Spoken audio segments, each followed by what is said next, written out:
Good morning. I just wanted to make a video on how I made this dignity bib. It is for people when they're eating, just to keep themselves a little bit cleaner. It looks like it's just made from a normal shirt. You just shop the size of what you normally sort of wear, and they're really simple. So let's get to it. As you can see here, I've just got a normal shirt. Yes, it is buttoned up, but I will show you how to get around that. You'll need sewing machine, you'll need some scissors, marker pen, tape measure, thread, pins. I use the Velcro stripping. You can cut it into like about a 1-inch square, and I'll show you how to put those on at the end. What you want to do is get your shirt and lay it out. You'll find here most seams are double stitched. I usually cut about ½ inch, probably about 15 millimeters, out from the edge, and I usually fold it over twice and stitch on the seam that comes down from under the arm and sleeve. If you're not a confident sewer, don't panic about that. Just cut your seam allowance and fold it in and stitch on the original, over the original seam. That will give you a little bit of weight, so when the person's sitting in the chair, it sort of just gives it that little bit more weight to hold it in place. I'll mark it out and show you what to do next. Okay, so I've just marked out a 2 centimetre seam line around the armholes.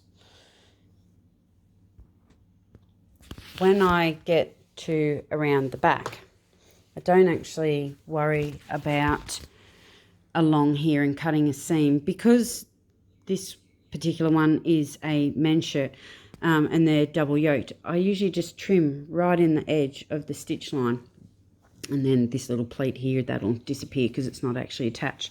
And when they have this little loop piece on the back of them, I actually leave that on there. You can cut it off if you wish, but I leave it on there so that you can hang it up when you're finished with it if it doesn't need washing and is reusable for another time.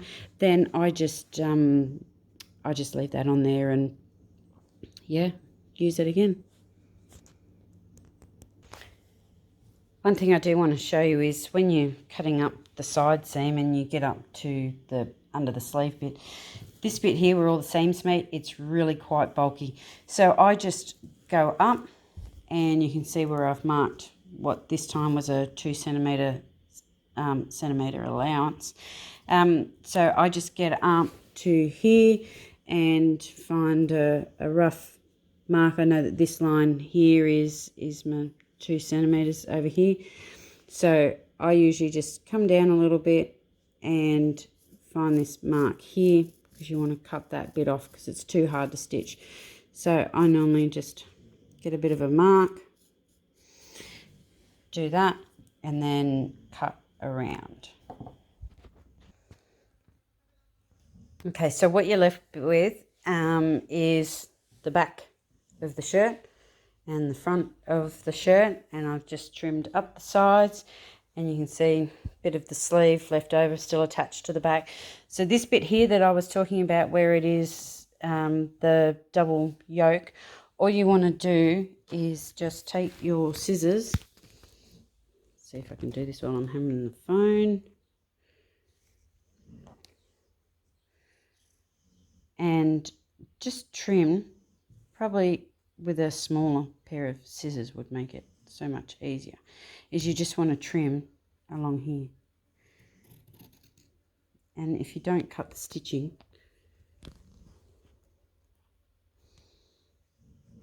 I usually just angle my scissors just a little bit, just to get right in there.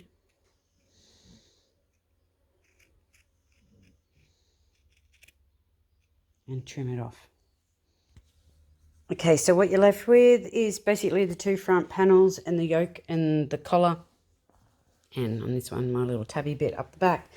And the piece that you've got left over is just the back with the sleeves. Cut the sleeves off and turn them into a door snake or something, I'm not sure. Something to hold your garbage bags, repurpose it. I'm a bit into recycling, upcycling. And the back piece, you've got a fairly decent sized panel that you can use for patchworking or whatever you want to do with it. It's up to you. So on this bit, I just wanted to quickly show you, if you're not a confident sewer, like I said, just fold it under once, and you do have that thickness of the seam that was there before. Sorry, can't get the right camera angle. But for me, I like it neat and tidy because you can see this bit here underneath. So I just fold it over to the edge of, butt it up against the seam, and then fold it over again. And that's where that weight comes from to hold it down. Okay, so now it's all pinned up. We're ready to sew. And I'm just going to follow the inside edge of where the stitching was beforehand, because there's normally a double row. I'm just going to follow that with about a 2.4, 2.6 centimetre, 2.6 mil length. So like that, or 3. The other thing I do is just snip off the little bit of the seam bit that's right here at the bottom. Just makes it a little bit easier when you're stitching just here. Just one other little tip that I find easier is I line the edge up with the side of the foot here, and then I just my length, so to where my needle actually comes over and is roughly on top of the other stitch. So you can see when I put my needle down, it will be right on top of this stitching here. So now that the side seams are all stitched up just around here, so I usually go up and do around there, around the sleeve, and then I come back and I just do like the cross piece. It's much easier than having to try and squiggle all the way around here. So when you get to putting on your pieces of Velcro, you can easily do it by just finding the halfway point between the buttons. And I know there's this piece stitched, like it would normally go the other way around, buttons on the underside. I actually change it up and put it over. Just makes you easier than sewing over the buttons. So the best thing that I found is I start from the first button down and I put a piece of Velcro. You can put however many you choose. You can put one in between each button. I usually just start here, so between the second and third button, put one, and then keep going down. So the easiest way to find where you want to put your little piece of Velcro is just quite simply get where your buttons are, and not sure how I can do this. So just find the halfway point in between your buttons and stitch them on with your sewing machine. I usually just do a bit of a zigzag around them, makes it easy. So maybe I didn't explain that properly. So just find when you put your two buttons together like this, if I can do it. Okay, so you put your buttons together and you find that's your halfway point there. So just mark that and put your piece of Velcro on there. And the last bit with all the Velcro attached, you can see that the buttons are on top. I normally don't put one down the bottom, only just so that you've got that bit of, movement if you need it at the bottom. So then it just goes together like that.